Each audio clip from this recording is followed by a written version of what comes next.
Sacred Wild fam. My name is Sheena, and this is Gene Key Contemplations of the Sacred Wild. I'm going to give it a moment and see if anybody wants to join us. And while we wait, I will just invite us to go ahead and let's connect with a group soul by inviting in some deep breaths together and just landing in this moment now.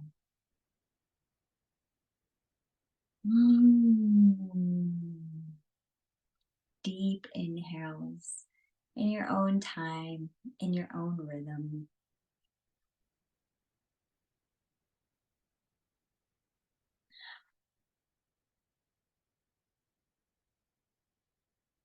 And long exhales, maybe letting something go.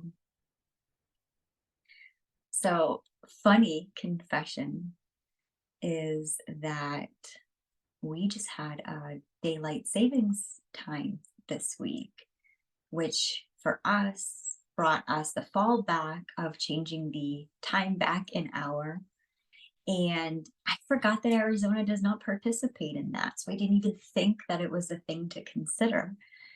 And thankfully, I had gone on to the Sacred Wild earlier today and and noticed that the time change was different. So I said, hey, you know what? In the spirit of Gene Key 1, the gift of freshness, let's hop on at a different time today and let's see if anybody wants to drop in on the call. And so in all honesty, this is not our regular time, or at least the time that I would have expected it to be. It's 1:24 here, so an hour earlier, but all in divine timing. And so, on that note as well, I knew that hit or miss whether we'd have people dropping in on our call today. And so, what I really want to start off this call with is just kind of a new, fresh format for Gene Key 1. And hopefully, moving forward, I want to give a little format to what I hope that we can do in these calls together. I hope that we can join together soon. But in the meantime, what I really want to offer is some guidelines about these calls, just to hold this space. We haven't had members dropping in live yet, but we're going to. And so I want to set the guidelines of what this community is all about here with the Gene Keys. And so just a couple of things to think about here in the Sacred Wild and our Gene Key contemplations is our presence is our greatest resource. So when we are able to drop into these calls, it is so profound the oracling we can do together when we can really create this big field. And what a beautiful thing that we can collapse the confines of time and space, and anybody can jump into that field through the replays. So you don't even need to watch the videos live, but if you have the opportunity to catch these contemplations on the replays, then we can still use the platform to share our contemplations and reflections about what came through for us.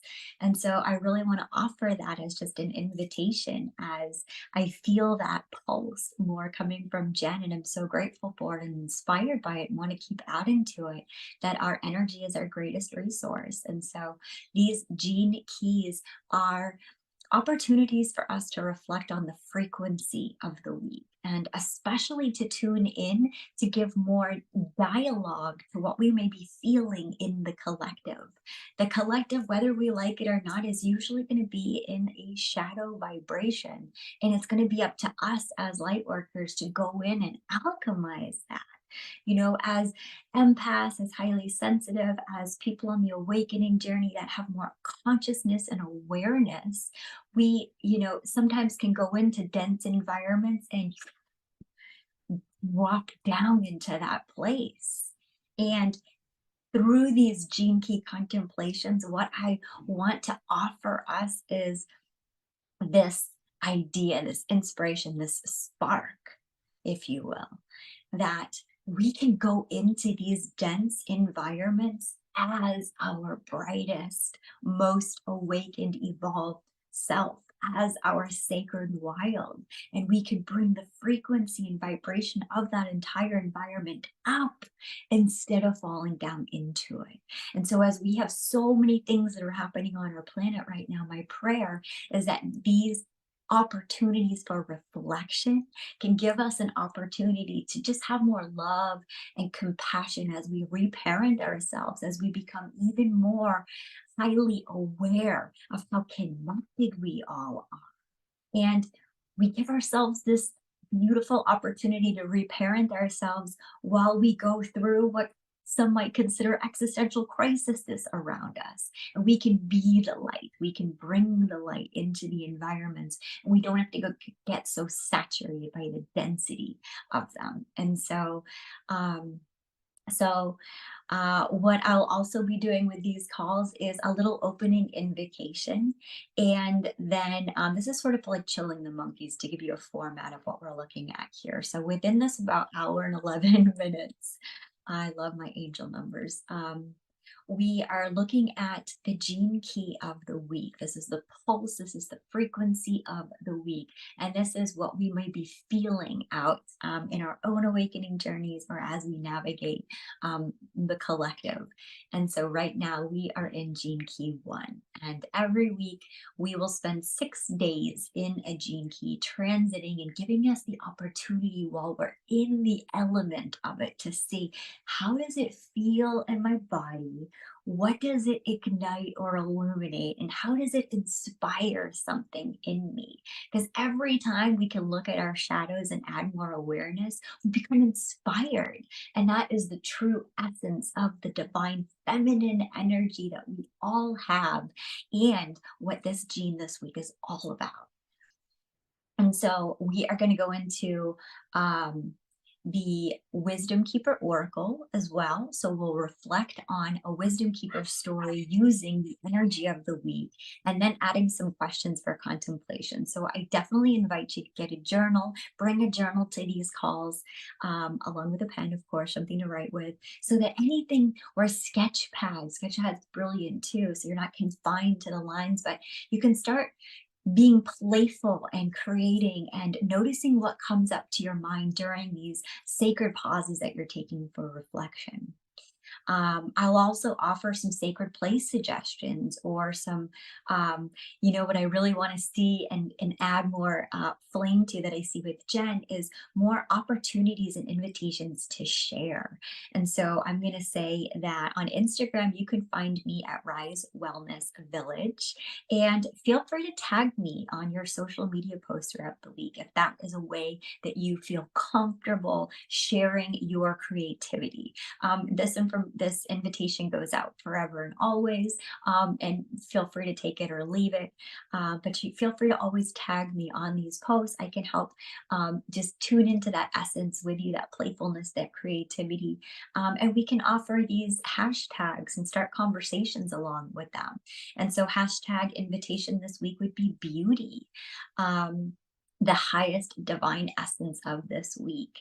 And so, any of your shares today that are coming as reflections, whether it's a picture of a bee on a flower, or a picture of you creating a piece of art, or a video of you at karaoke singing, whatever it is, I invite you to share it. And, I know that Jen is on and off with social media sometimes, based on her own.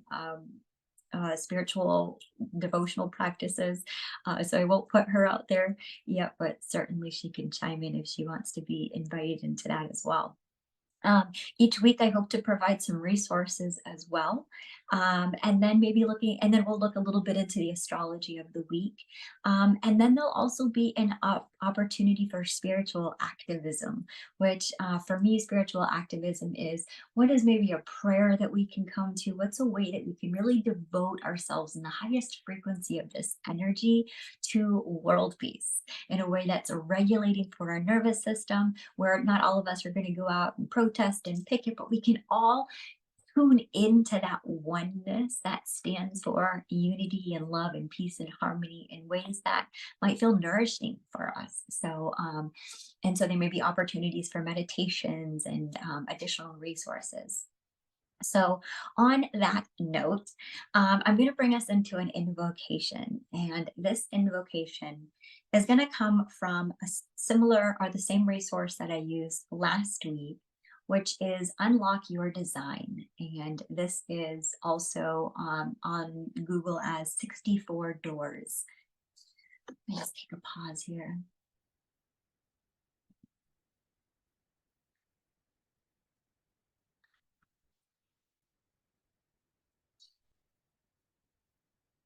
Hmm. I feel like that was so much maintenance. So, kind of shifting gears now. Now I invite us to really tune into the energy and energetics and frequency of Gene Key 1.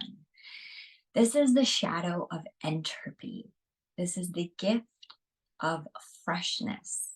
And this is the divine essence or the Siddhi of beauty. And so, coming from Unlock Your Design, I invite you to get into a comfortable place where you can close down your eyes or soften your gaze if it's available for you, or just sort of get into that conscious observer role where I give you the invitation to embody the archetype of the flavor of this week.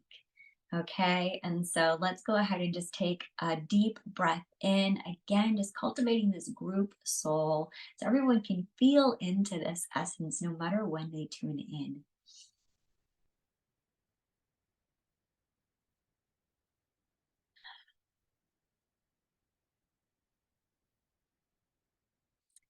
Beautiful. So, who is this archetype? The spark is creativity embodied. He loves finding fresh forms of expression that explore new avenues and break new ground. This archetype creates for the fun of it rather than for the purposes of recognition or reward. When he is in his element, his drive is invaluable to any project or endeavor. The spark will automatically inject life and light into any group that he's a part of. The creativity of this archetype is rooted in a philosophy: I have to do it my way. He attracts attention but prefers to work alone, left to his own devices. His true power lies in his ability to be alone with himself and to trust in the power of his own uniqueness and timing. His genius is to bring something to the world that no one has ever seen before and that no one else can replicate. This archetype is often singled out by others as a natural born leader. At the same time, he finds himself reluctant to assume any leadership role since he's not at all interested in being followed by others. The spark has a close relationship with the influencer, Gene Key 8. The influencer loves to contribute and is often the agent for the spark's creations. Originality is the key word of anything these two archetypes bring into the world. It's crucial for the spark to have a satisfying outlet for creative self expression. If the element is missing, it'll create a heavy weight on his soul. He will have moments ranging from deep melancholy to existential despair. When he's feeling down, depressed, or numb, the spark knows he's in the middle of a process. His body is recharging, and something deep and original is growing inside of him. Much like his closest ally, the feminine, Gene Key 2, the spark has learned to trust the present moment and allow any state of being or emotions to pass through.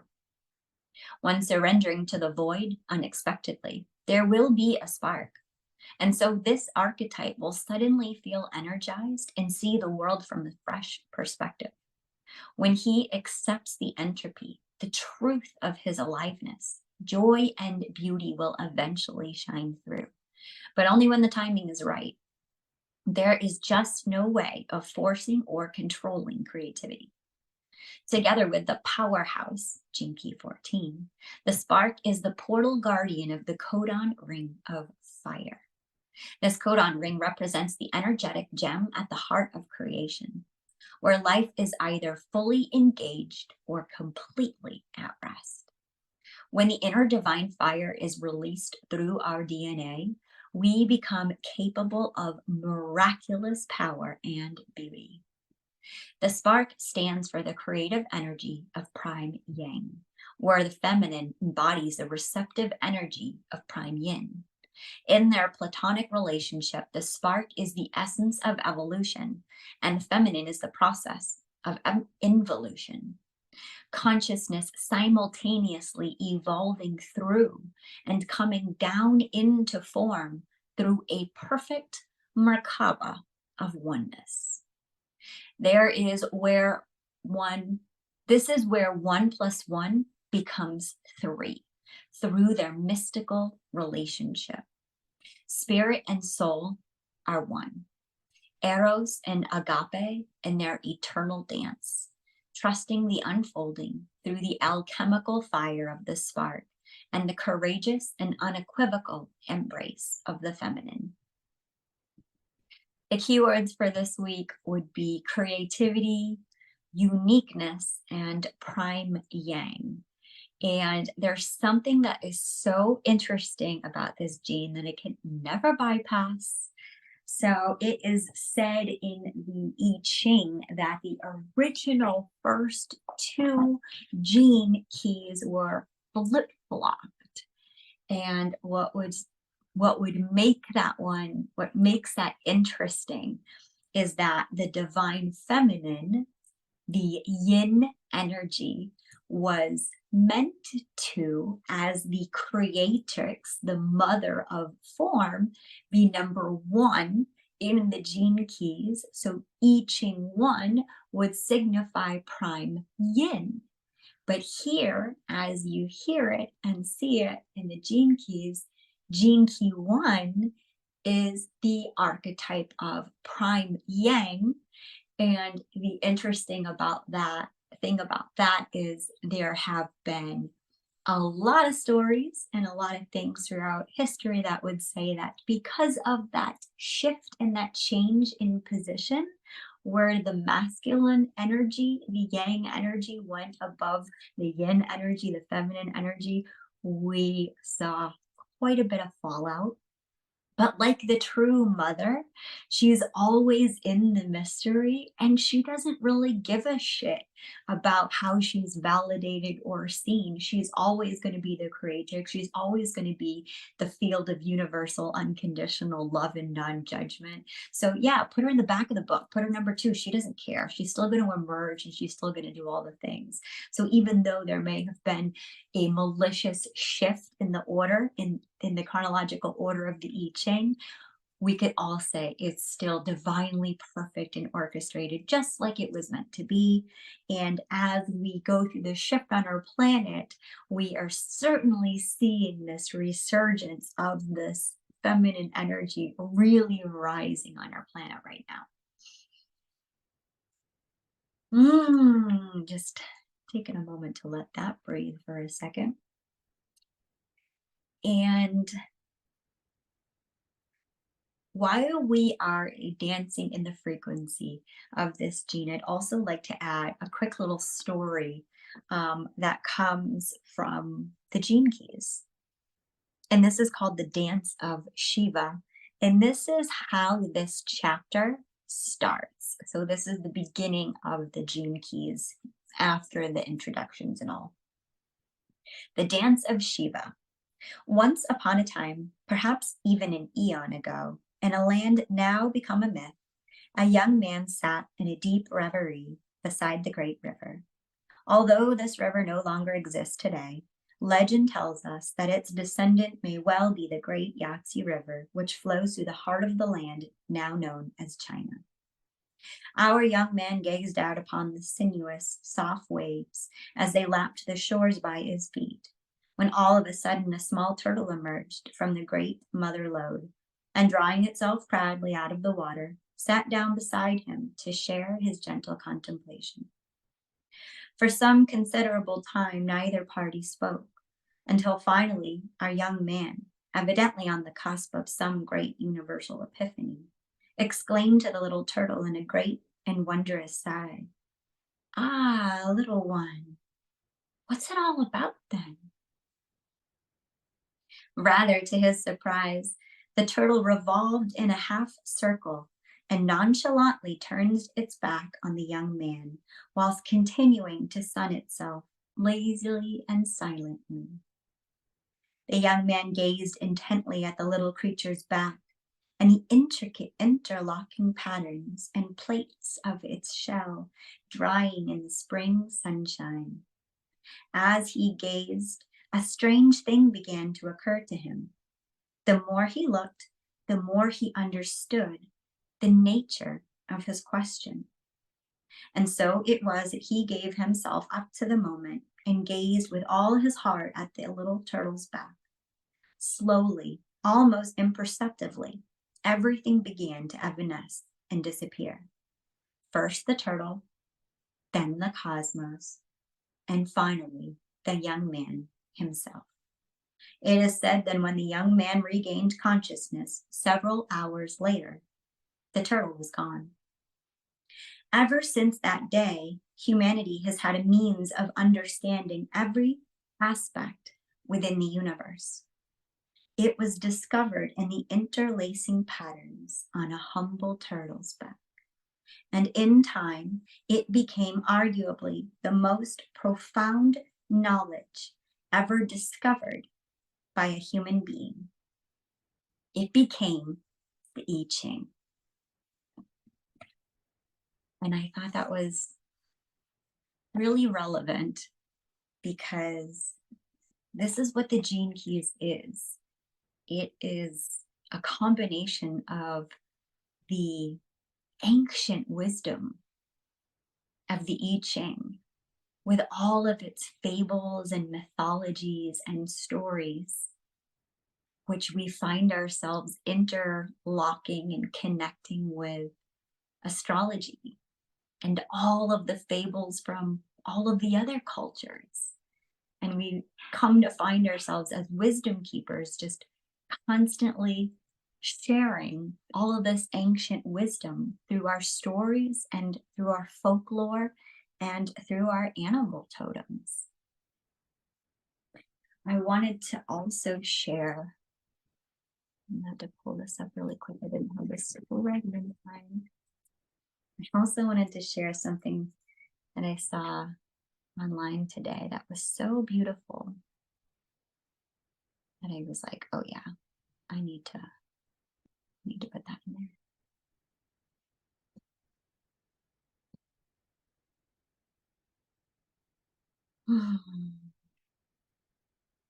This gene is all about creativity.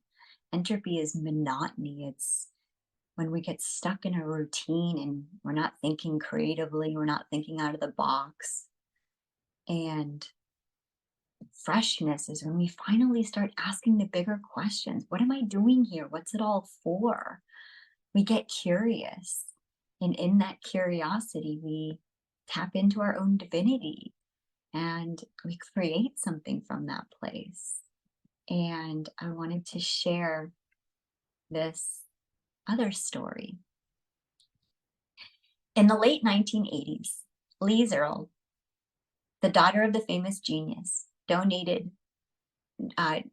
daughter of the famous genius of Albert Einstein, donated 1,400 letters written by Einstein to the Hebrew University with orders not to publish their contents until. This is one of them. For Lise Earle Einstein. When I proposed the theory of relativity, very few understood me, and what I will reveal now to transmit to all mankind will also collide with the misunderstanding and prejudice in the world. I ask you to guard the letters as long as necessary, years, decades, until society is advanced enough to accept. I will explain below what I will explain below. There is an extremely powerful force. So far, science has not found a formal explanation to.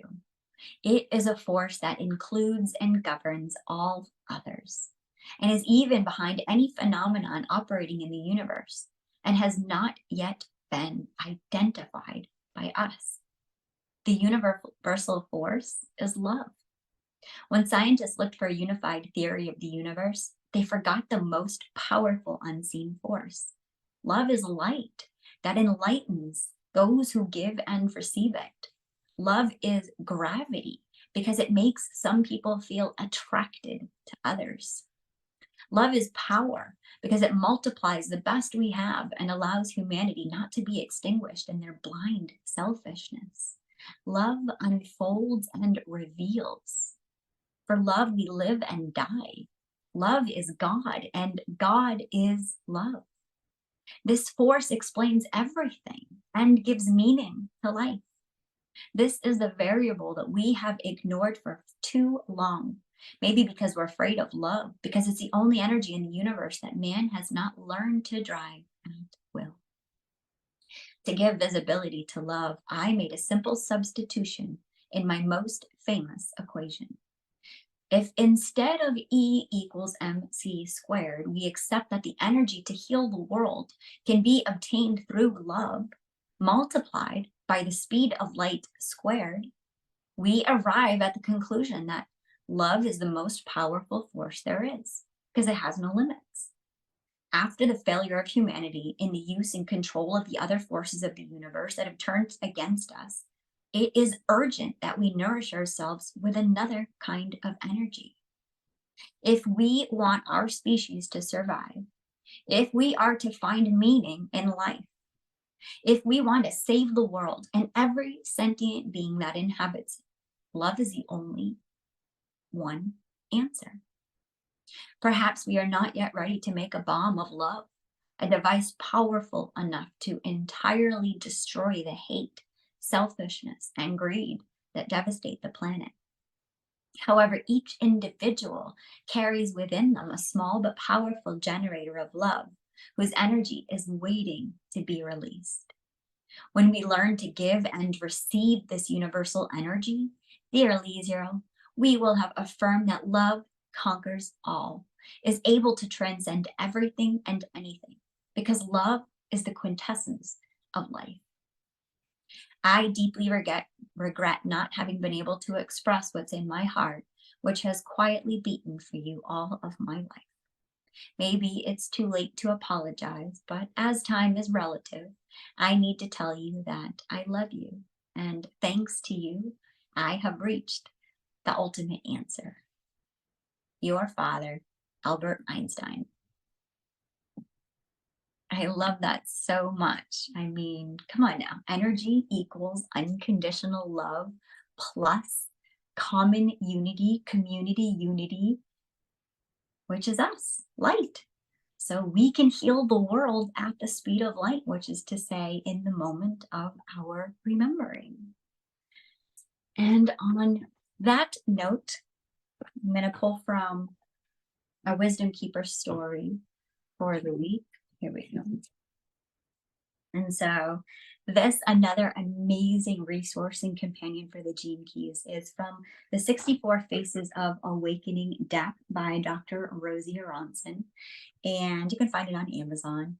And this is the card this week, the imagery for number 1, Freshness. And I love that they put a feminine energy on there. I do say so myself. Okay, Gene Key 1. So this would be a great time to get out just a piece of paper, and a pen, or something to write with, or a marker, or something colorful.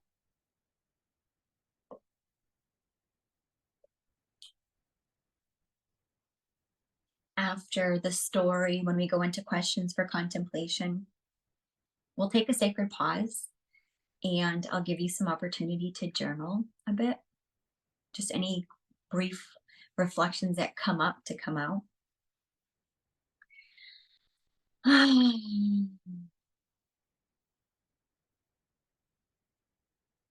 I share the wisdom story in order to allow us to see the journey, the alchemical journey of the gene from a place of empathy, because this empathy can unite us into a field of compassion. And maybe you hear your story in it, or maybe you hear the story of somebody that you love or that challenges you. It's a beautiful way to look at our shadows from a broader perspective with a little bit more eagle eye view and put that observer on. And so, as we go into this wisdom story, I invite you to turn on that observer, but I also invite you to empathize with the experience as well and just kind of take note of what feelings come to you as you hear it. And maybe that there's some resonance for you, or for maybe someone, like I said, that you love, or someone that challenges you. And I would just get curious about kind of what comes forward through that in order to be transmuted back into love. It starts with a Richard Gard quote that says, "The genius of freshness is to bring something to the world that no other has ever seen before." My wisdom story. People say I was born with a big smile on my face, but as I grew up, I'd suddenly feel sad and depressed without warning, and it scared me. I wanted that low feeling to go away. So I tried to get rid of it. I avoided it, judged it, tried to cathart it, then to fix it. I even tried to predict it, and I got pretty good at explaining it, but I still couldn't control it. The gloom came whenever it felt like coming, never asking for my permission. For a while, I managed to push the pain away by keeping myself nice and busy. I frenetically filled my calendar and life with people and activities. But eventually, I burned out from all the busyness. There were days, weeks, even months I couldn't get out of bed. I felt numb, like my life was deteriorating and taken over by entropy. I was convinced something was terribly wrong with my feelings and with me for having them. And I was certain that my sadness was keeping me from creating the life I knew I should have. One day, out of pure desperation, I gave up on judging and fighting the melancholy. And the strangest thing happened. It just went away in its own sweet time, like a cloud floating by, as if it were the most natural thing in the world. And then, to my delight, my creativity peeked out like the sun. Now I allow myself plenty of alone time to simply be. I see my low moments as natural parts of life. I embrace them fully without overanalyzing. The less hard I work at it, the more I find joy and aliveness rising up from within me, as well as a natural desire to express that joy in a creative way. I now trust that it's actually healthy for me to burst forth with freshness and enthusiasm when joy appears, and then to withdraw and enjoy my solitude when my creativity numbings pull me inward. Though my, my creative rumblings pull me inward. I have the best impact that way. My gift to you. When I look at you and you're feeling down, I know that nothing is innately wrong. Your wise body is recharging, and something deep and creative is growing in your beautiful belly. Please do not worry if you do not have a clue about what's being born. Just do your best to trust and allow for your feelings, and take a little me time. Soon enough, you will feel renewed and ready to burst out into the world with freshness and a new perspective. The more you learn how to embrace your sadness with open arms, the more energized people will feel when they are around you. They will see the light and fire in your soul. Remember, the aliveness and beauty you see in me are in you too.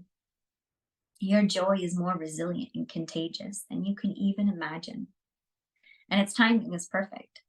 So embrace where you are and trust that your bright light will always appear just when it can have the most inspiring impact. Questions for contemplation. So after I read each one or each batch, we'll take 3 breaths just to give you a little bit of writing time. So I'm going to breathe. Maybe you write, maybe you breathe and you just think. You don't even need to put it to paper. Maybe you speak something out loud. We'll just provide the spaciousness.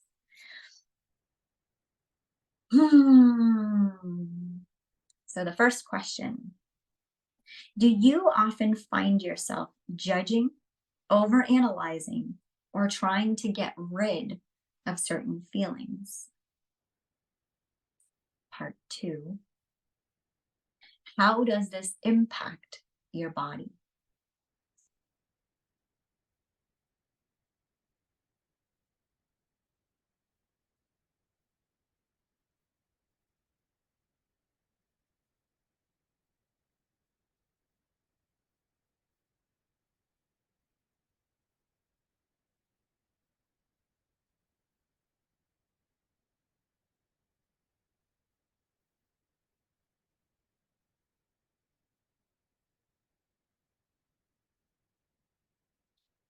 Which of your feelings do you tend to push away the most because of its heaviness?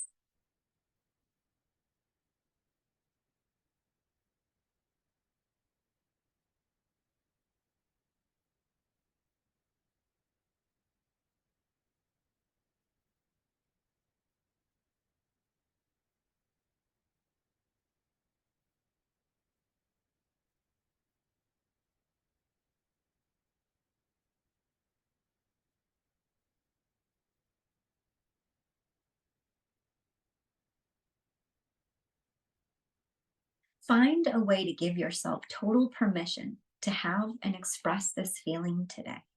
Write about it in your journal. Share about it with someone you trust. Listen to a song or watch a movie that captures it. Make a simple feeling collage.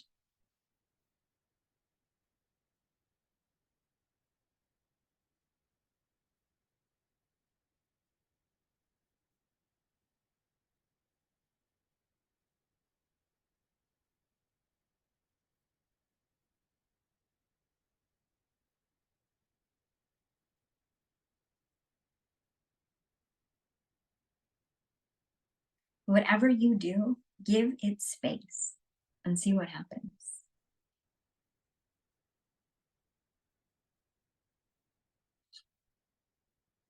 Last question. What simple act would bring more beauty into your life today? All right.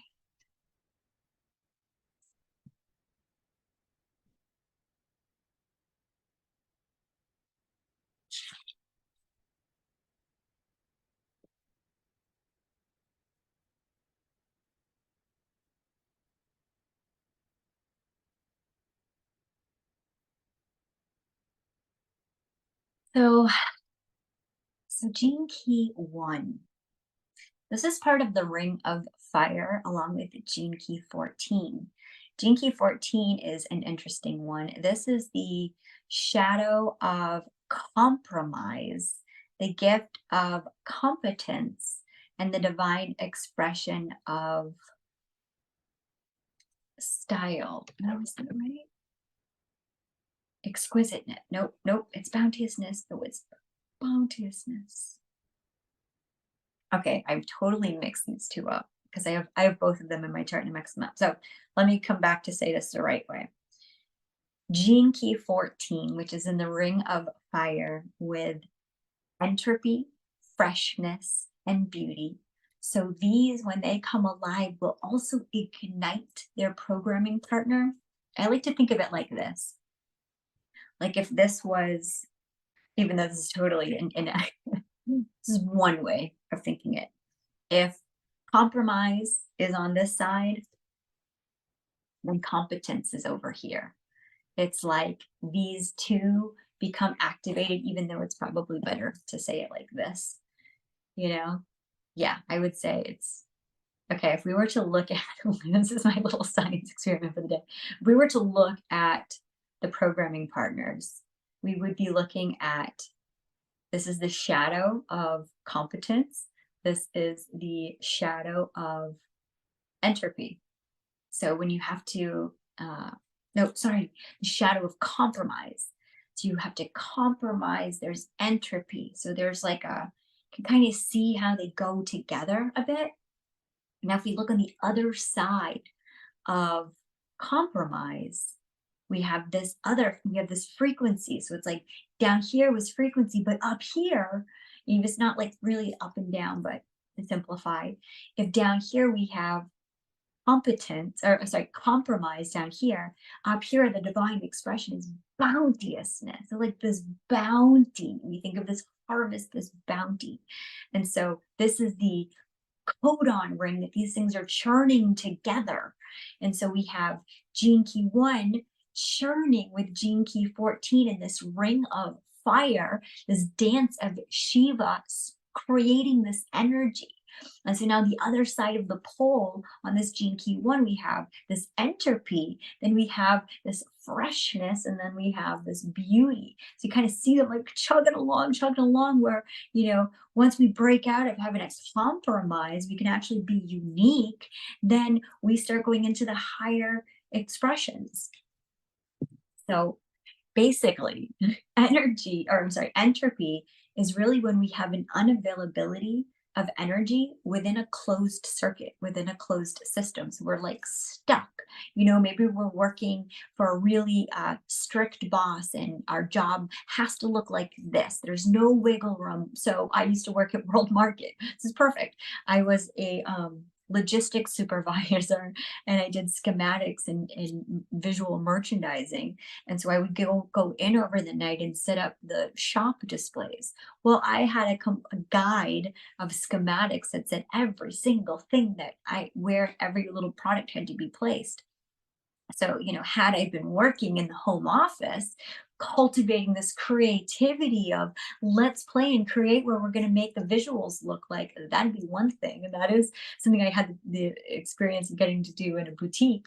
But in this company, and especially coming from that, where I used to have all the creativity, the creative expression to do all my own mannequins and visual merchandising and styling. And then I come to corporate America, and you're like, okay, it's gonna look exactly like this.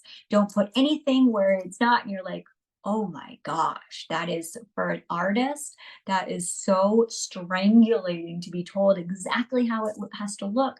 And that's where we get that entropy and that compromise. And you're like, but I don't want to do it that way. There's no creative expression to that. I think I mentioned it on this call last week, where there was an interesting study, and I'm going to totally simplify this story, but at the end of the day, it was NASA scientists looking for geniuses and said, well, let's train them while they're young, and let's create this recruitment program to see who is most aligned to go into the NASA program, because they're completely a genius in their creativity. And they pulled all these kindergartners, and all these kindergartners were genius. And they're like, oh my God, this is great. Let's, follow back up with them a couple of years. And they started following back up with all these geniuses. And where you had 98% geniuses as 5-year-olds, by the age of 10, it was 50%. By the age of 15, it was 25%. By the time they graduated high school, it was like 2%. And it was like, the idea that this homogenized education system that we can become a part of is so into standardized testing and teaching everyone, teaching whatever that Einstein expression is, but like judging everyone by how well judging a fish by how well he climbs a tree, homogenizing education so that we all have to follow this rigid structure. Of course, it takes away all of our creativity. And so this gene is all about finding that freshness, breaking out of that monotony. And what I love so much about the gene keys is the big giant permission slip. So in order to tap into the divine expression of beauty, does this mean that you have to quit your job in corporate America and all you can do now is something wildly creative, be an artist? Not at all.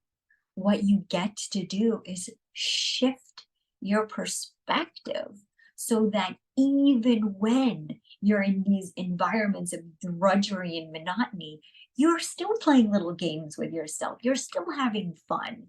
I remember when I worked at expedient, a little cubicle there, I had a stupid little Hallmark calendar that every single day was a holiday, and I would celebrate every single day with my little, cluster, because I had to break out of the monotony of working under fluorescent lights in a little cubicle with this metric on when I can take my potty break and when I can do this, and it was like, ugh, what am I even doing?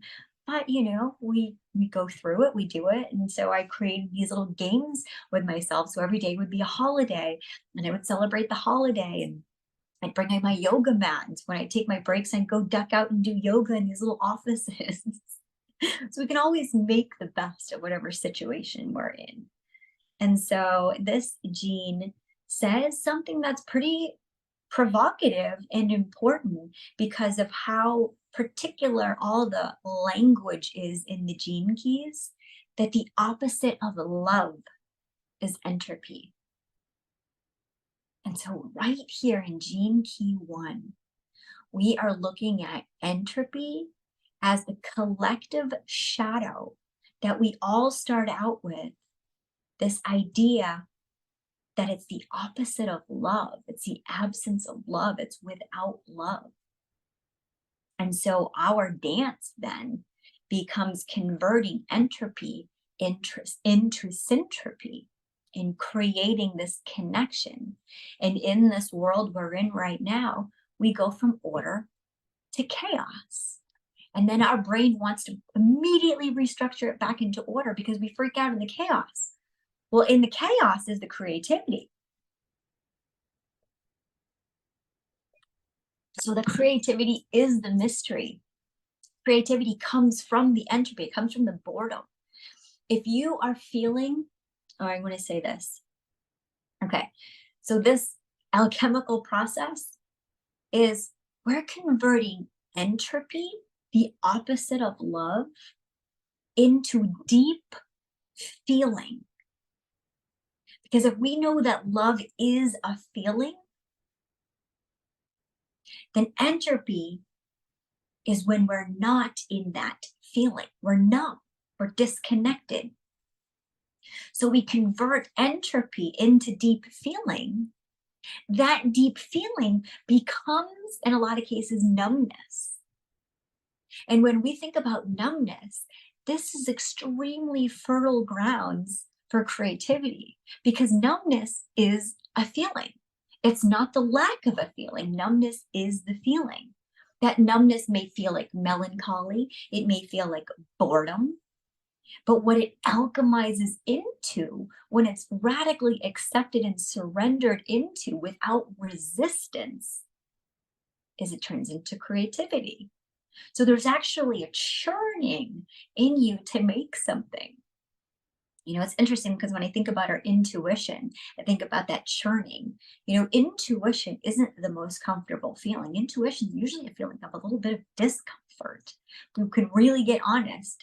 And when we are in like a fairy tale place, we might feel some flutters in our belly of excitement without this fear.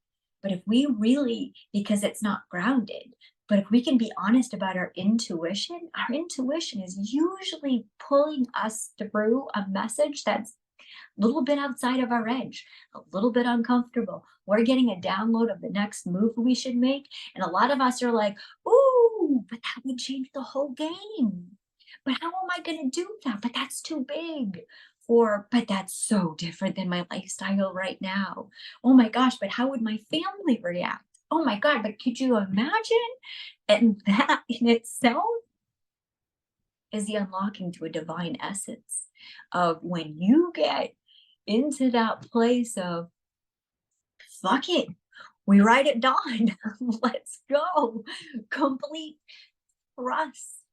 Then we actually start paving the way. Life is not going to give us who we are, or life is not going to give us, what we ask for. It gives us who we are, the reflection of who we are. So if we're playing it all safe, that's a very different reflection than someone that's playing in complete openness and faith and trust. Those quantum leaps are going to look a lot different. And so this gene, this gift of freshness. It's about being so innovative, being such a leader that you don't even give a shit about being a leader, because followers are the last thing that you give a shit about, because you don't want people to actually copy you. So you're actually in that paradigm where the divine feminine energy, or we can say the prime yang energy, depending on what resonates, what feels better for you.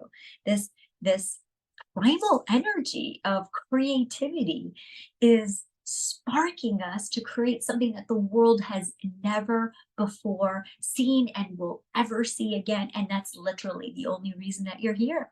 You are the cosmos expressing itself, using you as a vessel for creativity. So, what's it going to be?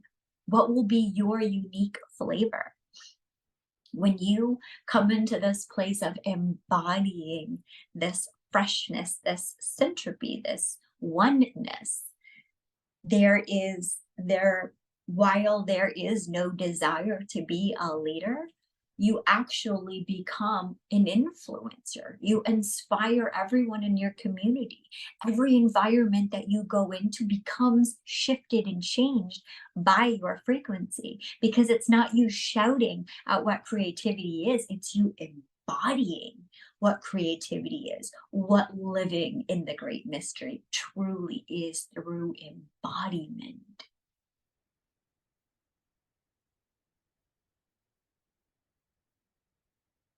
Mm. So when we feel a movement of energy within us, it creates this chemical response of happiness. And so when we don't feel that movement, we don't feel that spark of let's churn something, let's make something, let's create something, let's do something, let's be inspired by something, turns into depression. And so this entropy that we all face, it asks us not to resist or interfere with its process. Don't try to fix depression. Can you allow yourself to just lean in to the fact that there's good reason to feel sad sometimes? If we are all connected to each other on this planet and there's atrocities happening on our planet, well, that means that we are connected to those atrocities. And depending on our level of sensitivity, we might be highly impacted by the atrocities going on in our family, in our bloodline, in our environment, in our country, in our community, in our school, in our workplace. We don't have to justify and overanalyze why we feel so much. We're all connected to each other. Naturally, we are all going to feel one another. And so depression is a natural response to us to feel from time to time as we empathize with the suffering of others on our planet. And so while we have a lot of Western medical pharmaceutical companies that want to give us a pill to fix that, to change it, that's simply us resisting the natural feeling that's coming within us. And so this gene really invites you to bored. Get bored long enough to ignite something, to turn the spark over, to dance in that dance of Shiva and churn that engine and move and create something that the world has never seen before and will never see again. And that's truly what beauty is. Beauty is so profound that we can't even articulate it. And that's why, when we think of beauty, we think of, I wrote it down. I feel like I wrote something down.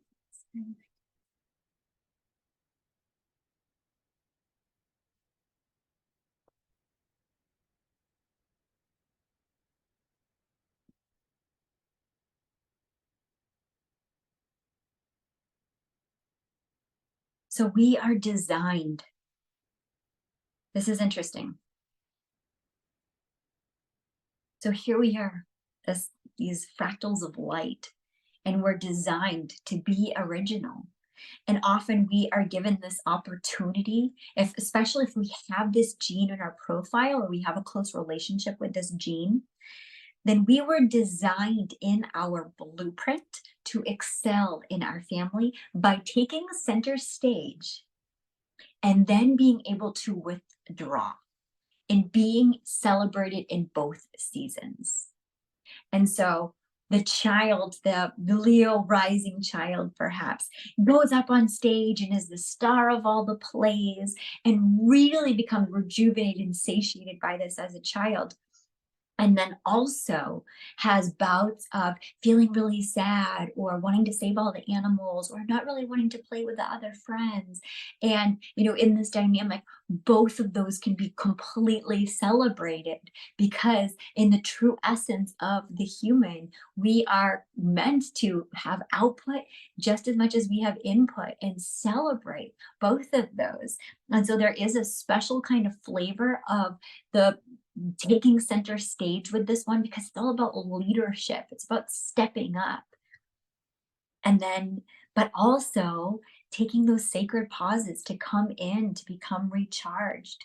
And so it's interesting, as always, that here we had this blueprint that we, may have experienced this in our childhood, or we may have experienced the opposite of this within our childhood. So this power of this divine essence of beauty is about the power of our creative process. It's about turning beauty into love and unity and, adding that into everything that we do. When we express from there, we think about these four gene keys. Richard Rudd says the two and the first two and the last two of the gene keys could culminate the entire spectrum. And this would be our four principles: unity, beauty, truth, illumination. We can also look at these divine archetypes of the four holy creatures, the four elements, the four directions, the four universal principles in the I Ching, all of them meant to bring us into a state of oneness, so natural that it cannot be expressed. We die into beauty. When we claim it as beautiful, we separate ourselves from it. So when we see a sunset and we say, my goddess, that sunset is so beautiful, we have actually just given a disservice to us, to the divine, because we just became separate from the beauty of the oneness. And so this beauty is the expression of unity in human form. The expression of unity in human form. This always makes me think of the sky, a sunset, a sunrise, a shooting star, a whole galaxy across the sky. True beauty has a greater connection to absence than it does to presence, and to darkness than it does to light. Everything shines with the essence of its uniqueness. You can't teach beauty. You just have to embody it. You just have to walk the beauty way. And this beauty, this is our true nature. Our ordinariness is our extraordinariness. And this movement of energy crosses between multiple dimensions. Beauty is bounteousness, and it is at the heart of creation. When we create something that is unique from our essence, it can never be replicated by anyone, anywhere, ever. And so, how beautiful, there's 8 billion souls on our planet right now, that we're all gifted the divine mission to share beauty from our own unique lens and to embody what the beauty way means for each and every one of us. And so this week, I invite you to share, what does beauty look like to you? What does beauty feel like to you? If it feels in alignment, share it on the Mighty Networks. Or share it on social media and tag me at Rise Wellness Village. Use the hashtag beauty. Let's start more conversations about beauty. And let's just create more sacred pauses so that we can have beauty in our life. And my favorite tool for this It's found completely for free on the App Store, wherever you get your apps, and it's called the Triple Flame app. This came out from Richard Rudd, the founder of the Gene Keys, and this is our spiritual activism invitation for the week: is download this app. This gives you an opportunity to take sacred pauses every 3 hours. And there's an invitation to take a silent journey. There's also guided journeys, and one that I found that was very, very special to tune into this frequency this week is found on the app under Journeys into the Mystic, and it's called Invocation of Grace. It's 23 minutes long. I highly, highly recommend it. And comment on the Mighty Network and let me know what you think. On that note, happy 222. I'm sending you so much love and beauty. May you create something so uniquely you this week, whether it is a smile, it is a hug, it is a moment, it is a piece of art, it is a song, it is a workshop, it is an offering, whatever it is. It's a meal. Today we have Scorpio sun, Virgo moon. How can you satiate your body today? By eating something healthy and nutritious for yourself. This is the beauty way, loving yourself from the inside out. I love you. Namaste.